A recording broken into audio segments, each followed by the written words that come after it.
बिस्मिल्लाहिर्रहमानिर्रहीम। अस्सलाम वालेकुम वीवर्स। अल्हम्दुलिल्लाह देखिए कितने अच्छे तरीके से ये चकोर पराठा फूला है।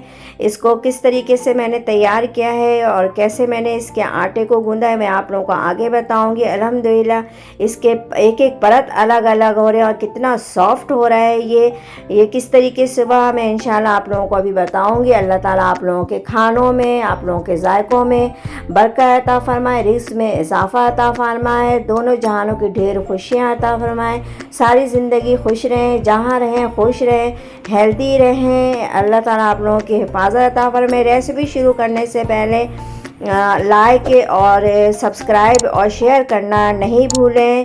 अल्हम्दुलिल्लाह। बिस्मिल्लाहिर्रहमानिर्रहीम। मैंने अपने अंदाज से आटा ले लिया। आप लोग भी 1 किलो आधा किलो आटा ले सकते हैं। इसको किस तरीके से मैंने गूंदा है आप लोगों को बताऊंगी। इसमें ना मैंने कोई सोडा यूज़ किया है, ना अंडे का इस्तेमाल किया है और ना ऑयल इस्तेमाल किया। सिर्फ़ और सिर्फ आप लोगों को तेज़ गर्म पानी से आधे आटे को गूंदना है और वो भी स्पून से, ताकि उंगलियां नहीं जले। ये मैं पहले भी चपाती में बता चुकी हूँ आप लोगों को रेसिपी में, फिर दोबारा रिपीट कर रही हूँ। अब मैंने दोनों आटे को मिक्स करके ठंडे पानी से इसको गूंद लिया है। अल्हम्दुलिल्लाह थोड़ा सा ऑयल लगा लूँगी ताकि मेरे जो हाथ में आटे लगे हुए हैं और जो साइडों में वो सब सिमट के एक जगह हो जाए। सिर्फ और सिर्फ मैं इसको अब 5 मिनट रखूँगी। अब 5 मिनट हो गया है। अब मैं इसके पेड़े बना के आप लोगों को पराठा किस तरीके से बनाते हैं वो मैं आप लोगों को समझाऊंगी। वीडियो को आखिर वक्त तक देखना है, स्किप नहीं देखना है। एक एक चीज़ को आप लोगों को नोट करना है क्योंकि इसके जो पराठे की तह जो बनती हैं उसको भी किस तरीके से बनाना होता है वो आप लोग अभी अब गौर कीजिएगा। मैंने किस तरीके से इसको फ़ोल्ड किया ये देखिए। पहले मैंने इस तरीके से आधा इधर से फ़ोल्ड किया, आधा इधर से फ़ोल्ड किया है। अब आधा मैं इधर से लूँगी और आधा मैं इधर से लूँगी। फुल इस तरीके से फुल फोल्ड किया है, लेकिन ये तरीका बिल्कुल गलत है क्योंकि इससे बेलने के बाद जो है ना सारी जो तह है आगे पीछे हो जाते हैं। लेकिन अब जो मैं आप लोगों को दिखा रही हूँ वो इस तरीके से आप लोगों को फ़ोल्ड करना। आधा से कम इधर से आप फोल्ड करेंगी इस तरीके, आधा से कम इधर से लेना है आप लोगों को और आधा से कम इधर से लेना है, आधा से कम इधर से लेना है और आधा से कम इधर से लेना। पूरा फुल फोल्ड नहीं करना। ये देखिए इधर साइड से जगह खाली है। अब मैं इसको इस तरह से बेलूँगी तो चारों तरफ से जो इसकी तह हैं बिल्कुल बैलेंस रहेंगी और बराबर रहेंगी जब भी पराठा ये फूलता है। और देखिए कितना गर्म पानी से कितना सॉफ्ट आटा गूंदा है। ये अपनी जगह वापस अपने डायरेक्शन में भी नहीं आ रहा है क्योंकि अक्सर सफ़ेद आटे से यही होता है कि इधर बेलो और वापस वो अपने डायरेक्शन में आ जाता है, लेकिन इसमें ऐसा नहीं है। बिस्मिल्लाहिर्रहमानिर्रहीम। अब अल्हम्दुलिल्लाह देखिए कितने अच्छे तरीके से ये पराठा फूलेगा। मैं चारों तरफ इसको घी लगा दूंगी। इतना ही कि बस मुझे जितनी इसकी ज़रूरत है क्योंकि ज़्यादा घी इस्तेमाल नहीं की जाती है हमारे यहाँ। बिस्मिल्लाहिर्रहमानिर्रहीम।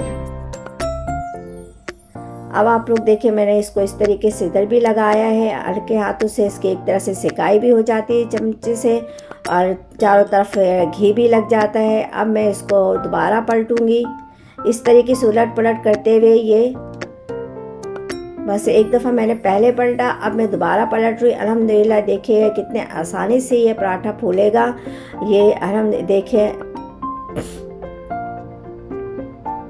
इस तरीके से बहुत आसान तरीका है, सिर्फ नोट करने की ज़रूरत है।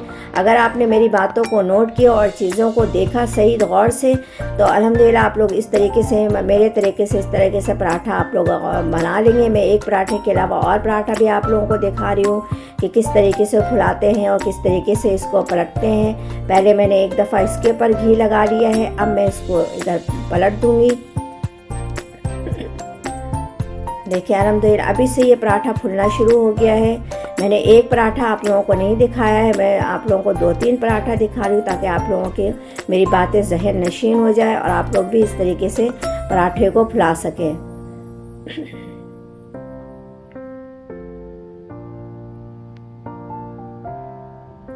अब मैं इसको उतार लूँगी क्योंकि पराठा जितना फूलना था वो फूल गया है और कितना सॉफ्ट है ये। यकीन माने गर्म पानी से इस तरह से आप लोग भी गूंदे तो किसी चीज़ की भी ज़रूरत नहीं है, ऑयल की, सोडा की। अक्सर लोग अंडा इस्तेमाल कर लेते हैं, ऑयल इस्तेमाल कर लेते हैं, लेकिन मैंने इन तीनों चीज़ों से नहीं किया है। और मैं आप लोगों को एक पराठा नहीं 3-4 दिखा रही हूँ। अक्सर लोग एक पराठा दिखा के और बता देते, लेकिन मैंने ऐसा नहीं किया। आप लोगों को बार बार मैं दिखा रही हूँ कि ताकि आप लोगों को मेरी बातें अच्छे तरीके से समझ में आए। अल्हम्दुलिल्लाह देखिए ये पराठा भी कितने आसानी से फूल गया है। सिर्फ एक दफ़ा मैंने पहले ऊपर घी लगाया, फिर पलटा है और फिर इधर घी लगा के बस ये पराठा तैयार हो गया है अल्हम्दुलिल्लाह। एक दफ़ा फिर मैं आप लोगों को इसके फोल्ड करने का तरीका दोबारा समझा रही हूँ कि थोड़े इधर से आप लोगों को खाली रखना है, फिर इधर से बीच से खाली रखना है। पूरा फुल फोल्ड आप नहीं करेंगी।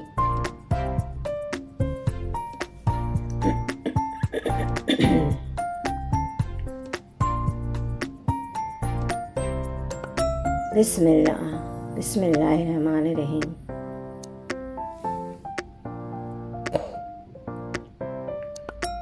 एक एक चीज़ आप देखें, वीडियो को स्किप नहीं करें।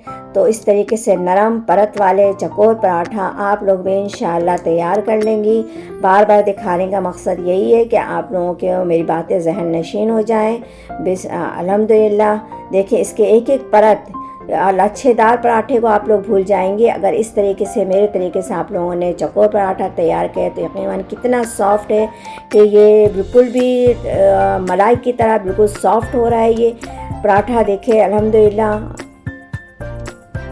उम्मीद है कि आज की ये रेसिपी आप लोगों को मेरी पसंद आई होगी। अगर रेसिपी पसंद आए तो इसे ज़्यादा से ज़्यादा शेयर करें, लाइक करें। जिनके पास ये वीडियो नहीं पहुंची उनके पास भी आसानी से पहुंच जाए। अगर चैनल पे नए हैं तो इसे सब्सक्राइब ज़रूर कर दें, बेल आइकॉन का बटन ज़रूर प्रेस कर दें। कमेंट्स बॉक्स में अपनी कीमती राय का इजहार ज़रूर कर दें, इससे क्योंकि हमारी हौसला अफजाई होती है। अपना ख्याल रखें, दुआओं में याद रखें। अल्लाह हाफिज़।